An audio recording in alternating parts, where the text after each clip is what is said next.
Bien, ya lo tenemos al diputado nacional Ricardo Burjaile en línea, Gabriel. Lo saludamos. Ricardo, ¿cómo estás? ¿Cómo te va? Bienvenido a Sin Censura. ¿Cómo te va, Gabriel? Buen día, Guillermina. Buen día, diputado. ¿Cómo le va? Bien, todo bien. Ricardo, vos que has planteado tantas veces el tema de la indemnización de los soldados formoseños que murieron cuando fue el ataque del Regimiento de Infantería de Monte 29, de pronto verlo a Guado de Pedro en una moto con un motorista que dice lealtad montonera, a mí me hace ruido, a mí me molesta, me preocupa que el ministro del Interior de la Nación, digamos, elija, porque yo siempre digo, ¿no? A funcionarios de ese nivel no hacen las cosas así porque se les ocurre nomás, dan mensajes, ¿no? Que Guado de Pedro se suba a una moto con una persona que tiene una pechera que dice lealtad montonera, es un mensaje. Ahora, ese mensaje acá a Formosa, cuando todavía no cobraron, digamos, la indemnización fijada por el presidente Macri, cuando se fue firmó un decreto y el señor Guado de Pedro tenía que haber reglamentado el decreto para que las familias formoseñas cobren. Así es. Y Guado de Pedro anda paseando con la pechera lealtad montonera y no reglamentó el decreto de Macri para los soldados formoseños. Sí. Lamentablemente en estos tiempos pareciera que ese snob es revolucionario haber matado. Para mí haber matado es un horror, ¿no? Entonces pareciera que haber sido montonero, haber matado gente, te da un plus o una categoría para ser funcionario de este gobierno. Y para mí si mataste sos un asesino. No sé. Entonces yo no concibo de otra manera y por eso nuestra sociedad, Gabriel, cada 5 de octubre recuerda a sus héroes, que son los que haciendo la colimba tuvieron que poner el cuerpo porque unos tipos, unos asesinos fueron y los acribillaron. A mí nada me cambia, ¿no? Jamás voy a estar a favor de la violencia, mucho menos de la violencia del Estado, ¿no? Porque jamás voy a estar. Ahora, tampoco voy a avalar quienes mataron, de ninguna manera, como los montoneros. No puedo avalar eso, la verdad, vi lo mismo y pareciera que cuanto más cerca estuviste de la violencia, más méritos tenés. Y me parece, además, Ricardo, que el día de la memoria y la justicia se olvide lo que pasó en Formosa, siendo que lo que ocurrió en Formosa fue un detonante de toda esa época terrible, ¿no? Porque fue un hecho que determinó prácticamente la decisión del golpe de Estado, porque parecía que los montoneros ya no habían declarado la guerra al gobierno de Isabel Perón y que el gobierno de Isabel no podía manejar esta situación. Es decir, todo esto y que de alguna manera Macri quiso ponerle un punto final diciendo, bueno, hay que recordar y hay que de alguna manera indemnizar a esas familias. Antes de irse firmó el decreto. Esto no tenemos que olvidar. Está firmado el decreto y el gobierno de Alberto es un DNU. ¿No es cierto? Es una deuda. Así es. Mirá, conjuntamente con ese proyecto yo recuerdo perfectamente, Gabriel, cuando el proyecto lo presenté 2 veces. La primera vez perdí estado parlamentario, la segunda vez tuvo media sanción. En una sesión, el único que lo firmó conmigo fue Juancho Díaz Roy. No lo firmó ni Betty Lotto ni Luis Basterra, no lo quisieron firmar. Y el día que se iba a tratar, porque en este caso me ayudaron desde el frente, entonces Frente para la Victoria, me ayudó Carlos Kunkel, para ser claro, para llegar a la media sanción. Esa noche me pide el presidente de la Cámara, Julián Domínguez, el presidente del bloque, Agustín Rossi, y el propio Juancho, ya lo habíamos metido en el temario, que lo saque del temario. Yo le dije que no lo iba a sacar, que lo voten en contra. Una vez que ya está en el temario, ya no lo puede sacar, por lo que tenés que votar 2/3. Claro. Bueno, casi era la última sesión ordinaria del año. Casi se suspende la sesión, se reanudó la sesión y le dimos media sanción. Y pasó al Senado. Y entonces Graciela de la Rosa y José Mayans, pícaramente, tacharon un nombre, ¿sí?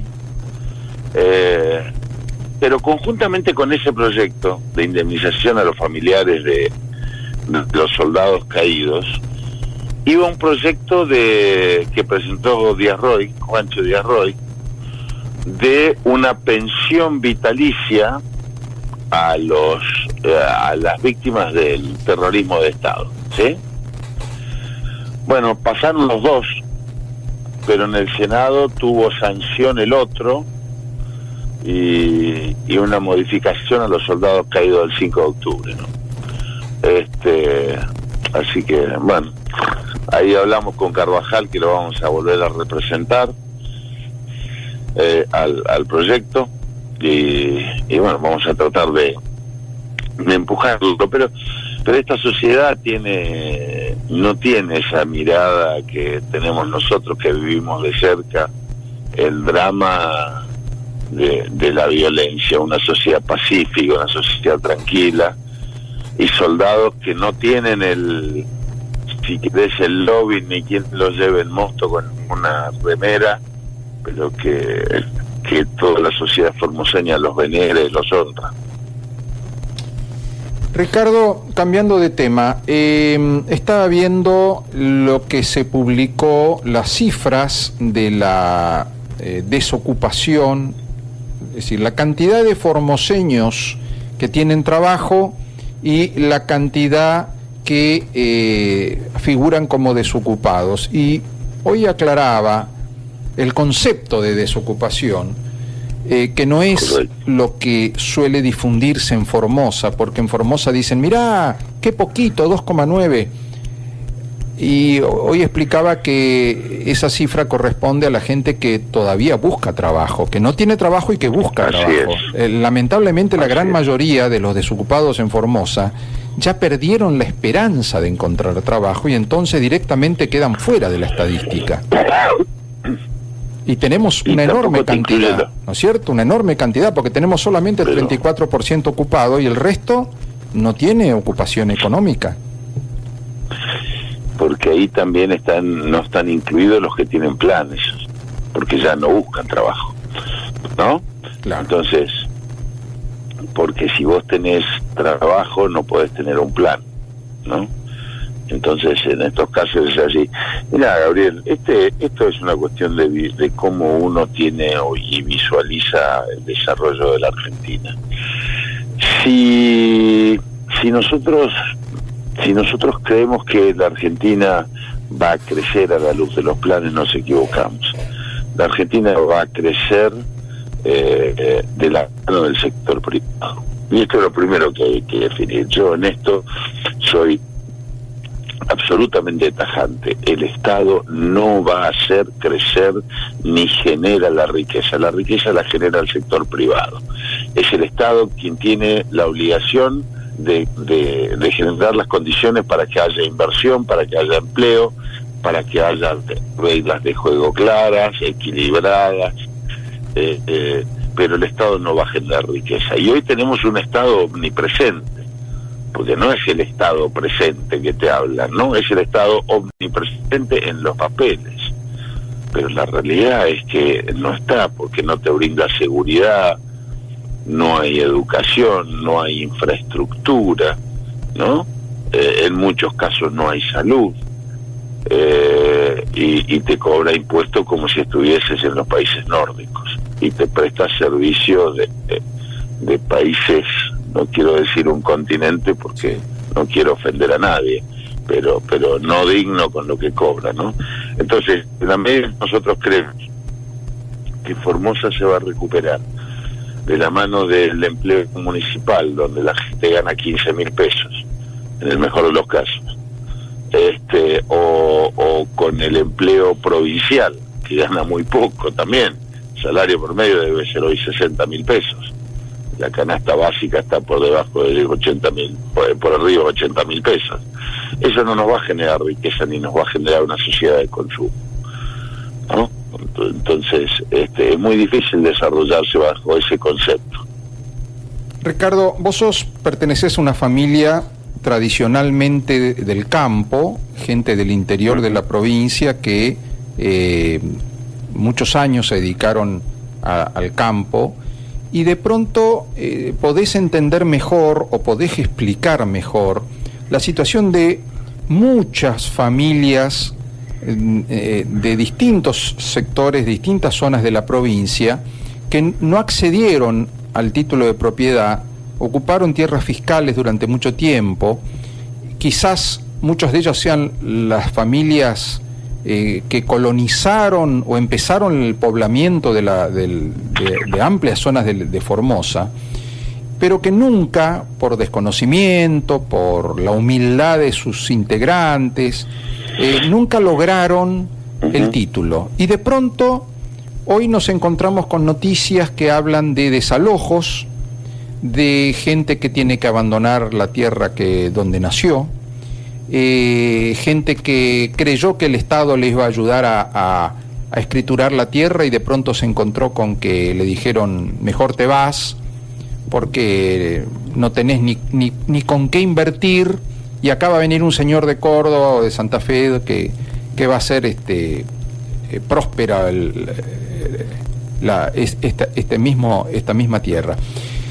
¿Qué pensás de este proceso de desalojo, digamos, de gente que nació en tierras, campos del interior de la provincia, tierras fiscales, y que hoy se tiene que ir de esas tierras fiscales, ellos o sus hijos?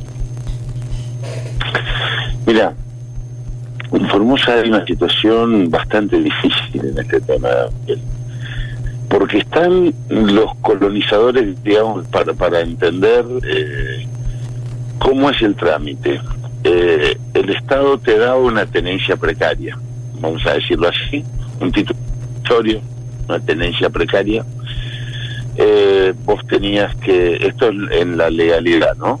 Después vemos esto que estás planteando vos, que es la realidad. Vos tenías que hacer mejoras en esa tierra que te daban tierra libre de mejoras. Vos tenías que hacer las mejoras, y una vez que vos hacías las mejoras, solicitabas ese título definitivo. Y entonces el gobierno te lo daba o no te lo daba. En el medio de esta situación aparece que hay tenencias de algunos que tienen, pero que no han hecho las mejoras, otros con tenencia irregular. Yo en estos casos, Gabriel, creo que uno tiene que empezar a hablar caso por caso de cuál es la situación y tratar de buscarle una solución. Yo en mi caso tengo ocupantes ilegales en mi campo y le busco la situación, ¿me entendés? Más allá de que uno reclama y mete acciones judiciales para que no haya prescripción, pero uno tiene que buscar la solución, y el Estado tiene que buscar la solución para no echar a esa gente que tiene una vida entera ahí. Tiene que buscar la solución. O regulariza el título, lo ayudo a regularizar el título. Esto tiene que ser, para mí es la lógica. Es muy duro el desarraigo, ¿entendés? Y gente que tantos años está ahí y no hiciste nada, y después de 40 años vas a hacer. Pues yo tengo esta situación, ¿qué hago? Hay que conversar, se me han dado mensajes, vamos a solucionar de alguna manera este tema. Eso es conmigo, que es, claro, pero particular. Vos estás hablando de una situación donde hay un propietario privado y donde hubo una familia que ingresó al campo y bueno, y se produjo este conflicto. Ahora, acá lo que ha ocurrido son tierras fiscales, gente que sus abuelos iniciaron la población de esa zona, ¿no? Gente venida de Salta, de Santiago. Conozco los casos. ¿No es cierto? Sobre todo en el centro de la provincia. Claro, ¿no? ¿Sí? Entonces, Centro-oeste de la provincia. se sancionó la ley, Conozco todos los casos. claro, 113 de colonización y tierras fiscales. Se supone que el Instituto de Colonización y Tierras Fiscales está para ayudar a esa gente a regularizar su situación, gente humilde, Debería gente serlo. sencilla, gente que prácticamente su ganado es para subsistencia, porque prácticamente no tampoco comercializan tanto, sino que prácticamente viven de ese ganado en el terreno, y de pronto la tierra ocupada por los abuelos, por los padres, por los bisabuelos, se encuentran con que los están desalojando, por H o por B. Entonces, esa es la situación más angustiante, ¿no? Por eso digo que si entre privados, digamos, ¿no?, tratamos de buscarle la solución, el Estado tiene la obligación de buscarle la solución, ¿no? Si entre privados, aún con título, y bueno, entonces Tierras Fiscales tiene que ir, hablar, ver cuál es la situación, pero lo más fácil no es desalojar a una persona. ¿Qué hace? Porque yo los conozco a los criollos esos que están ahí, ¿entendés? Conozco la idiosincrasia, no los conozco uno por uno, pero conozco la idiosincrasia del criollo que está ahí. Vos lo sacás del bañado, lo sacás de ese lugar que es difícil de limitar, ¿sí? Porque nunca se ha hecho ese trabajo, porque el límite del campo era de aquel algarrobo hasta aquel algarrobo es mío, este otro es mío, y hay muchos usos y costumbres ahí, ¿sí? Ahí no hay ni siquiera, en muchos casos, no sé si habrá título provisorio, digamos. ¿Qué tenés que hacer? Tenés que tratar de solucionar ese tema. Porque ¿qué hace mucha de esa gente debe tener 80, 90 años? Yo cuando ando por ahí, se acuerdan que mi viejo andaba y alguno trabajó con mi viejo, le vendió hacienda a mi viejo, y viene y te habla y te cuenta lo que vive, ¿sí? Y te cuenta lo que le pasó con el bañado. Yo creo que hay que tener uno tiene la obligación desde Tierra Fiscal de solucionar el tema. Por supuesto que es más fácil hoy, cuando hay inversores, tratar de llevar inversores ahí. La pregunta es, los nuestros, ¿qué hacemos con los nuestros, no? Esa es la pregunta enorme. Por supuesto, si uno pudiera hacer algo, encantadísimo. Yo no sé de estos casos que vos contás, los conozco, sé que existen, sé que son irregulares las situaciones, pero lo que no puede pasar es que regularmente se eche la gente de los campos. Sí, a mí lo que me preocupa, Ricardo, es que hubo toda una movida de parte de funcionarios del gobierno provincial, de ir a buscar los inversores, llevarlos de la mano, decirles, mirá, este es el lote que te mencioné, que están flojos de papeles, que no hicieron tal cosa, que el viejo se murió, que los hijos no saben. A ese tenés que ir a ofrecerle. Es decir, la gente que viene de Córdoba o de Santa Fe, sí, claro, no saben la situación. Como Tierras Fiscales, vos decís que actúa como inmobiliaria. Como inmobiliaria. Ellos son los que le dicen, acá tenés que ir. Esta es la gente que vos podés comprarle, ofrecerle o empujarlo, digamos, ¿no? Es decir, hay una actitud de deslealtad con nuestra gente por parte de Tierras Fiscales, porque esa gente son formoseños, nacidos desde hace decenas de varias generaciones que están ahí, y resulta que de pronto esos funcionarios que tenían que haberlos defendido, ayudado, protegido, son los que los entregaron.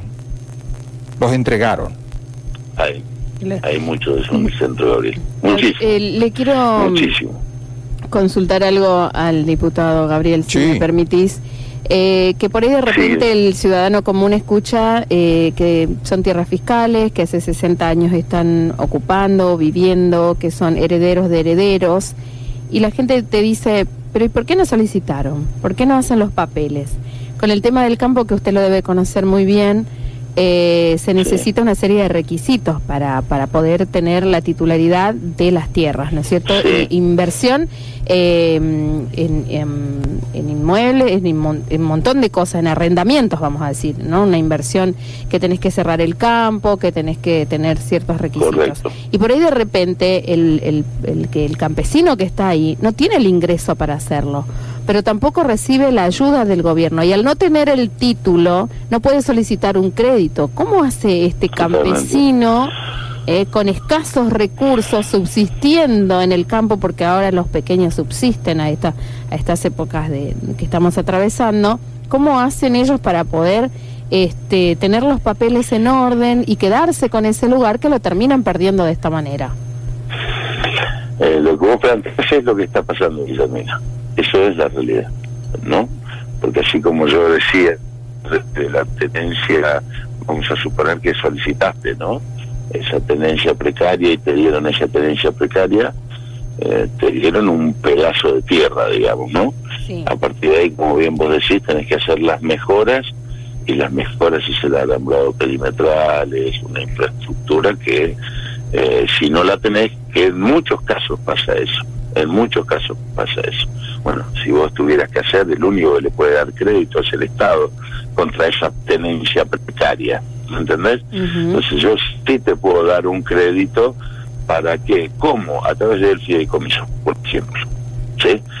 Porque seguramente esa gente no puede ir al banco, porque no tiene carpeta de crédito, y porque no tiene un bien para garantizar.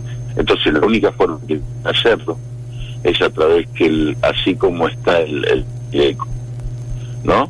El fondo fiduciario que estamos hablando, ese fondo fiduciario puede dar un crédito para que invierta en alambrado, para que invierta en las mejoras y para que pueda devolver. Esa es la única forma que tiene esta gente, que termina, de poder acceder al título definitivo. Una vez dentro del título definitivo, va a ser una persona inserta en la actividad económica normal, con las realidades y limitaciones de cada uno.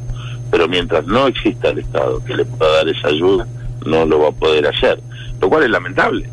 Repito, sí. Y que no hay interés de parte del Estado también, diputado. No, es que debiera, es que no hay,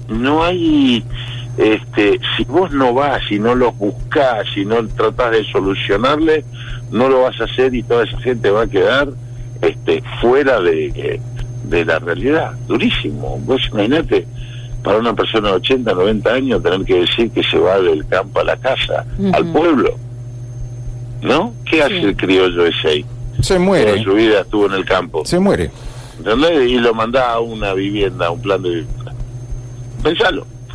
Traelo del campo, a cualquiera de ellos, que tiene su idiosincrasia del patio, de todo lo demás, y lo trae a un plan de vivienda.